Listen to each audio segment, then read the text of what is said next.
Hello and welcome, all you gorgeous specimens, to League Unlocked. My name is Eric. Thank you for hanging out with us. As always, on Monday, you know, it's Recap Monday. Got to go through all the action that happened on the weekend. And as we are in the thick of the playoff race across all the major regions and minor regions now, with world qualifications on the line, there's tons to go over because, you know, playoffs, they mean a little bit more than the regular season, especially the summer split over spring. We know North America is the furthest ahead of all the major regions in their scheduling because they had their finals over the weekend. First, you had the third place where CLG got the reverse sweep against Clutch, which was also very exciting, as always. Really didn't change that much. They're both still going to be in the gauntlet. But the main course, the entree, was, of course, Team Liquid versus Cloud9. And this one had a lot of hype coming into it, all the storylines, a bit of trash talk. Niski versus Jensen, replacing him on Cloud9. Those two were going at it, obviously. Team Liquid going for the four-peat, which never happened before. They got it done. This series was amazing and one of my favorite finals that we've had in North America in the past little while, and there have been some great ones. Obviously, just back in spring, the reverse sweep against TSM that Liquid did. This one, it looked like they'd have to pull something magical to take down Cloud9. They did just that. In game one, in this one, it was, I mean, you saw Team Liquid pretty much manhandle Cloud9 around the map. The Vigar pick that's supposed to be a counter to the Azir didn't work out too well for them. It did work in the regular season, but the early game, that Vigar paired with the Xin Zhao just did not work for Cloud9. Team Liquid snowballed that one out of control pretty darn quickly, and you looked like, yeah, this is Team Liquid. They're the best team in North America. They continue to look like that, and they're going to win their fourth championship, because that's how much you overreact when you're watching this stuff live, of course. I know I do. Game two, it was all-out aggression. Niski got the Irelia. I mean, melee assassins and melee aggressive mid laners were the theme for the pick ban for Cloud9 specifically, and I mean, Team Liquid trying to deal with that, but the aggression paid off and worked this time. They picked Kled and not Karma, as the crowd was much happier about that going into the Aatrox. And the Vladimir mid pick really did not work for Liquid in that second game. You saw Niski get a solo kill, actually two of them, but one of them was because one of the most insane teleports I've ever seen in a pro game, where Jensen just TP'd right in Niski's face. And yeah, obviously that didn't work out too well. So we go into game two, where again, it was the all-out aggression in the early game for Cloud9 that was 100% working out in their favor. This time it was the Akali for Jensen, and he had some questionable plays. We did get the Silas for Niski, and again, another melee matchup in that mid lane. The bottom lane was, there was so much attention. A lot of the junglers, Xmithy and Svenskeren, were both giving a lot of attention in these first three games, but even with the amount of attention that C9 was getting, it still felt like Sneaky and crew were weaker than Doublelift. This game was all about LeBlanc for Jensen, actually, excuse me, in this is game four, where this was really the entire series. You had Jensen on this LeBlanc making either an incredible play or a terrible play, and you know that this was the closest game of the series by far. The other four were not that close, and this one went back and forth. You saw gold leads kind of hanging on a knife's edge for a while. Even though it was even, you know that you were just kind of waiting for Cloud9. They were so close to breaking down a couple of turrets to get back into this, but with how back and forth that was, Cloud9 absolutely were in the driver's seat for that fourth game to close this series out, win their first title in 5 years. But in the way that you saw Team Liquid come back and win that game, you were very concerned for Cloud9 in game 5. It wasn't the Sonateric that did them in, but it was still Doublelift very much having his impact on the game. And you know, he's feeling confident when he can spam a little bit of taunts in a game 5. When you're up a couple of kills with a Rift Herald, you grab a mid lane turret. That is an absolute tilter if you are C9. And you know he was doing that because earlier on in the series, Niski was given that. He was spamming a little bit of emoting against Jensen when he was getting solo kills and whatnot. But Jensen absolutely delivered in this 5th game on the Akali. He played great, and I mean, deserved win for Team Liquid. They completely stomped this game 5. But again, you knew with how Cloud9 had it in that 4th game. They looked like they were ready to snap the streak. They couldn't get it done. And I swear each one of these celebrations from Liquid gets more and more muted. When you win your 4th in a row, it's not even close to how they lost their minds when they won that first one way back in 2018 spring. But 4 LCS titles in a row for Steve and the boys. And you know, if you were paying attention on Twitter during these matches, you saw Cloud9 tweet when they were up 2-1. Wow, Jensen finally giving Cloud9 an LCS title, and it was too early. It's a great tweet, but way too early to say it. Just wait an hour or two until the series is over. I'm not saying that cursed it, but Team Rogue also cursed it by saying there's no way Team Liquid comes back from 2-1. Ha ha ha. Everyone's memeing, but Cloud9, they didn't get it done in that 5th game. And I mean, you know, best of 5s, especially in the finals, it's all about your mental, and mental went boom after game 4 for Cloud9. But now Team Liquid, 4 in a row, the first team to ever get that done. And if you just how dominant they've been over their stretch ever since franchising came into fruition here in North America. 4 titles out of 4, 27-8 in playoffs, 51-21, 30 games above 500. They have finished with the top seed in the regular season every single split, except for the very first one in spring, where they went through the run. They went 9-1 in playoffs in their first split, finishing as the 4 seed in the regular season. So, listen, following this game since the very beginning, you didn't think there would ever be anyone that could possibly contest Team Solo Mid as the greatest team in the history of North America. We know the story leading into 2018. They had been to every single grand finals in North American history. That is 10 out of 10. And then things have started to fall apart, obviously, the last 4 splits or 2 years. And Team Liquid has completely become the greatest dynasty in the history of North American League of Legends. Can you really say they're the best team when they struggled for 4 years, not ever qualifying for Worlds, being in relegations, absolutely struggling at the bottom of the standings? For how bad TSM has been over the last 2 years, they've still been a playoff team. They've still been to the finals. They've still been one best of series away from getting to Worlds in both years, 2018 and 2019, depending on whether or not they make it in this year. I hope for North America's sake they don't. But the lowest of lows for TSM haven't even gotten close to the lowest of lows for Team Liquid. So this is the greatest roster and kind of team stretch that we've seen in the history of North America. But Team Solo Mid, I feel like, is still the best team of all time, just because of that dominance that they've had for 7+ years. But I mean, Liquid, another split, another year, I think we're talking about them better than TSM, which again is something I never thought we would be talking about with how much Team Solo Mid dominated the early days of League of Legends. But congrats to Liquid, their 4th in a row. I don't think that will ever be touched by any other squad. They go as the first seed to Worlds again, and Cloud9 goes in as that 2nd seed. There were some mistakes by both squads in this series, but I think you should feel somewhat confident, or at least happy, with these 2 squads representing North America at Worlds in 2019. Coming up after the break, SKT's playoff run continues, and it's just another rookie squad that they absolutely demolish and send home off the Rift. Ladies and gentlemen, welcome back to League Unlocked. My name's Eric. Thanks for joining us as always. Looking back at the playoff action that was over the weekend, and we know the story of SKT here in 2019 summer.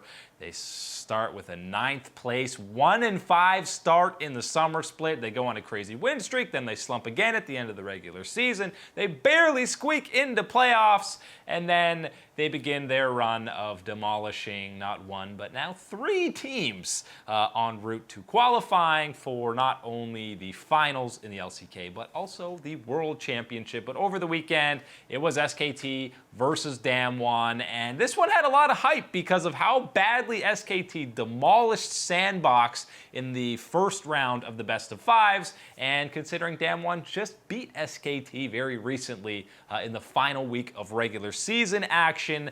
But game one of this one, I mean, you know how tilted Sandbox got, and especially game 3 of the last series. This series, game 1 and game 2, really, were very back and forth. I mean, there was a lot of proactive play. Damwon was looking pretty decent. There were some questionable moments from both sides.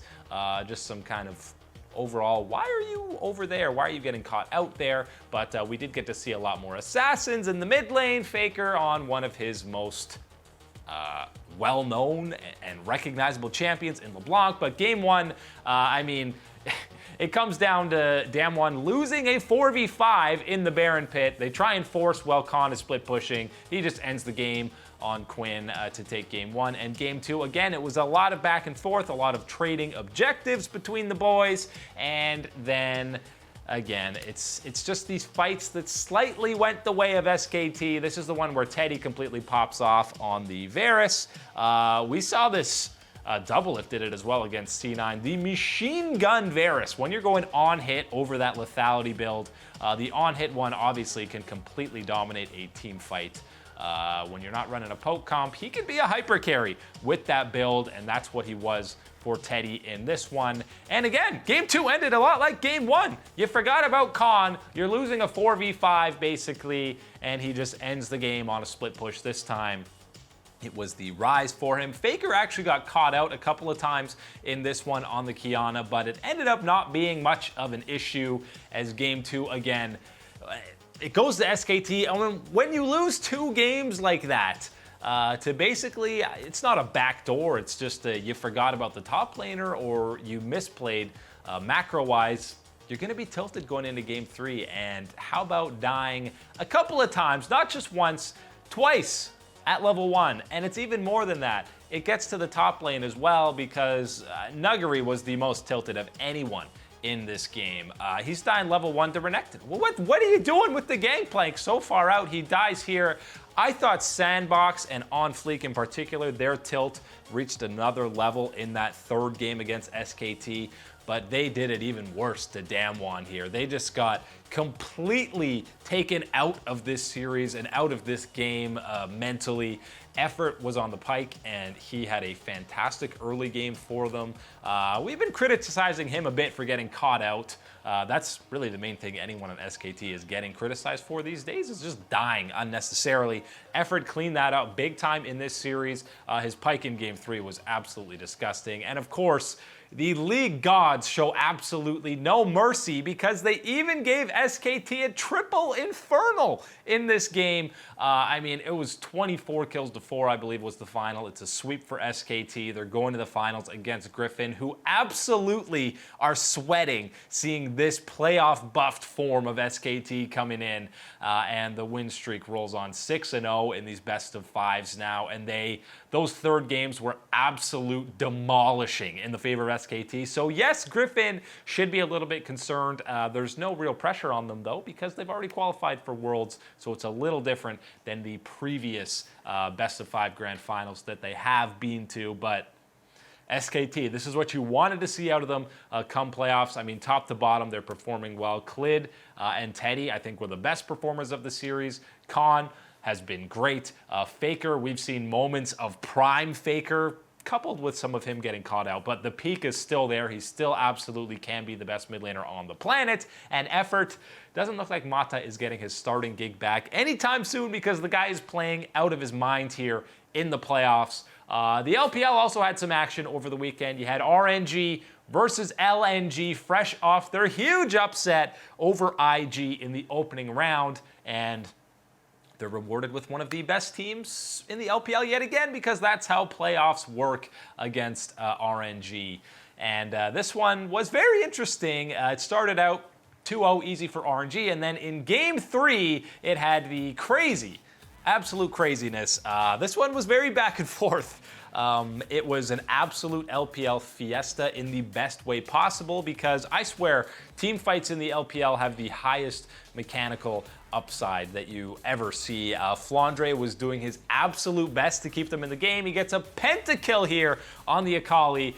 Him and SFM were playing absolutely lights out in this series. Unfortunately for them, the rest of the team wasn't quite up to the same level that RNG was putting up. This was oh so close to becoming a sweep in the favor of RNG this game 3. Look how close the ending is. Flandre again doing his best to distract and hold off until the rest of his team can get there. Becomes one hit. One auto attack on the Nexus. They can't get it done. LNG would immediately push and end the game to force a game 4. And listen, we're talking about tilt and best of 5 series. If you have a clincher that you lose in that fashion, it would be pretty easily to go absolutely boom mentally after that game, but it was not the case for RNG, and that's just an example of this veteran squad.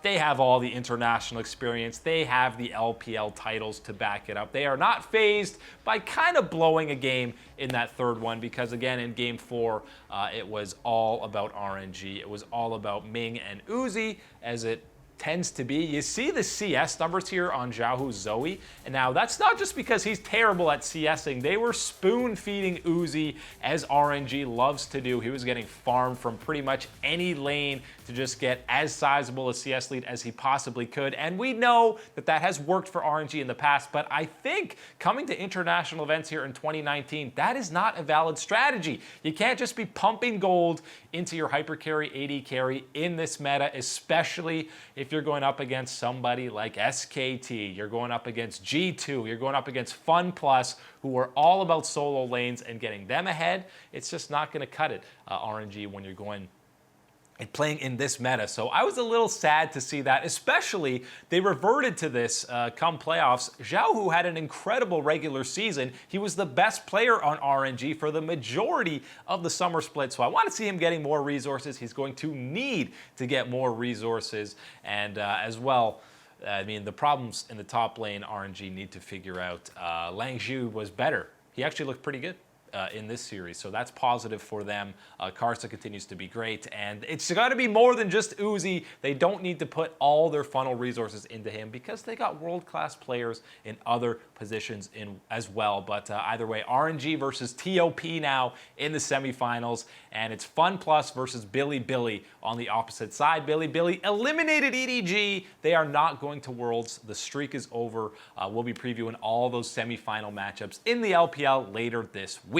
Coming up after the break, we still had action in Europe. It was the first week of playoffs. And Rogue, can they beat TSM? Yes. Can they beat Splice? Yes. Liquid, SKT, they can beat anyone. We are back at the luxurious digs that we love to call League Unlocked. We welcome all you beautiful souls hanging out with us. And the LEC Playoffs, if you're familiar with the format, it was the first week. They were a few days ago now, but we got to talk about them nonetheless because you had an absolutely insane upset earlier in the split. It was, can Rogue beat TSM when they were struggling? And then that meme has completely been obliterated because Rogue would destroy TSM right now because they just 3-0'd Splice to advance to the second round of the playoffs in Europe. And I don't think anyone was predicting that. I know Mark and I talked about before the playoffs started, are you more confident in Schalke's matchup or are you more confident in Splice? And I said Schalke. That was more because they were going up against Vitality, who looked completely lost. But Rogue had looked decent coming in to that set. Did I expect them to 3-0 Splice in 3 games that were all sub 30 minutes? Of course not. That would be absolutely insane to ever predict that. But Rogue looked fantastic. I mean, across the board, you saw the stat they showed for playoff experience. 4 of the 5 members never played a playoff game coming into the weekend, and they absolutely delivered. There was really no doubt in this series apart from the early goings of Game 1. Once Rogue had the lead in these games, they were closing them out pretty cleanly. They looked great. I mean, Splice is a team we were talking about. We had them number 2 on power rankings for a lot of the LEC split. They were right up there trying to burst through into that top 2 category, behind G2 and Fnatic, and obviously this is a pretty big hit for them getting to that mark, because they're not even going to get a chance to play any of them. We'll be seeing them in the regional gauntlet later on, but Rogue, man, these rookies, and they look great, and I wouldn't be surprised if they could take down Schalke as well in that matchup, especially based on what we saw out of Vitality and Schalke in their series, because that was a sight for sore eyes. That was just made your eyes sore to watch it. There was a lot of not great gameplay in that one, and now I will give a slight pass to Schalke because they were playing down to the level of Vitality, and I mean, Mowgli in particular, everyone has been pretty harsh on him. No, he did not have a great series.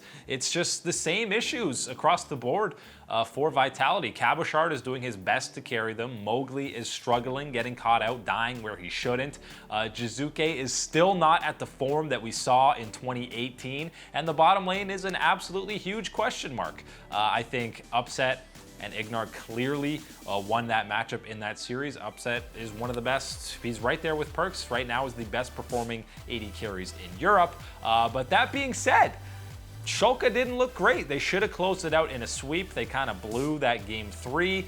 So there's definitely opportunity there for Rogue. And I might even be leaning that way in that Schalke matchup. If you're going lane by lane, I mean, Finn against Otawamne, that should be fine. I got to imagine that Kled is going to be banned against Finn in any of these matchups. Inspired versus Trick.